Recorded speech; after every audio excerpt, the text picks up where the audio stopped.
တခါတော့ကတောအောင်ကြီးတစ်ခုမှာ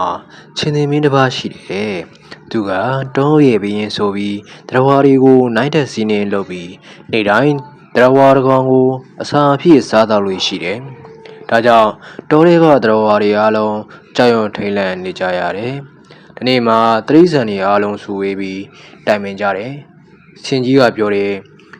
ဒီတိုင်းဆိုရင်တော့ငါတို့အားလုံးချင်းသေးမင်းလက်ချက်နဲ့တနေ့ကျရင်တေးရတော့မယ်။တခုခုတော့လုံမဖြစ်မယ်။ဝင်းဝင်ကပြောတယ်။အာဘယ်လိုလုပ်ကြမလဲ။သူ့ကိုတိုက်ခိုက်ဖို့ကလည်းမဖြစ်နိုင်ဘူး။အဲ့ဒီချိန်မှာရုံကလေးကရှေ့ကိုထွက်လာပြီးရင်ကျေးစာပြောလိုက်တယ်။ရုံကလေးကပြောတယ်အရှင်တို့ကျွန်တော်မျိုးမှာအကြံတစ်ခုရှိပါတယ်။ချင်းသေးမင်းကိုကျွန်တော်မျိုးတယောက်တည်းတွားတွေ့ပြရစေ။ရှင်ကြီးကပြောတယ်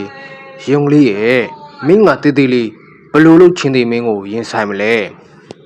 ရုံကလေးစူးစမ်းကြည့်ပြရစေကျွန်တော်ကိုယုံကြည်ပေးပါနောက်ဆုံးတော့တရိษံတွေအားလုံးကသဘောတူလိုက်ကြတယ်နောက်တနေ့မနက်မှာရုံကလေးက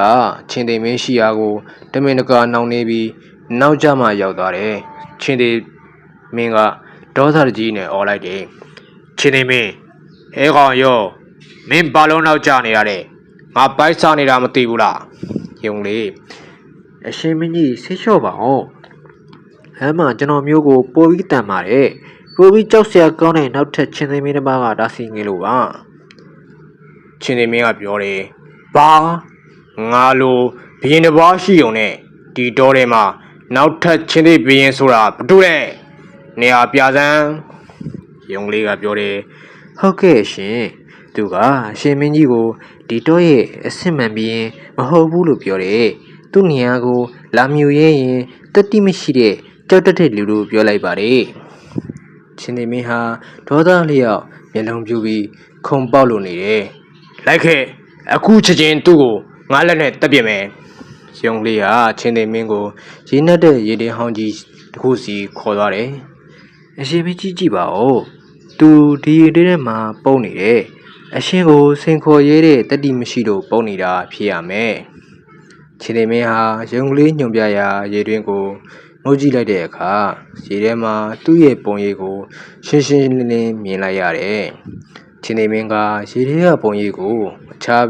ချင်းသေးဘရင်အစ်စ်တင်ပြီးဒေါသတကြီးနဲ့အာကုံအော်ဟစ်ကရေတွင်းနဲ့ခုန်ချလိုက်တယ်။ချင်းသေးမင်းဟာရေတွင်းနဲ့ထဲမှာရုန်းကန်ရင်တေဆုံးသွားပါတော့တယ်။တောတစ်ခုလုံးကတရဝါတွေလည်းဝမ်းသာအားရဖြစ်ကြပြီးရုံကလေးရဲ့ဉာဏ်ပညာကိုချီးကျူးကြတယ်။ဒီပုံမြင်လေးကပေးတဲ့သင်ခန်းစာကတော့ခွန်အားကြီးခြင်းထက်ဉာဏ်ပညာကြီးခြင်းကပိုပြီးစမ်းထက်တယ်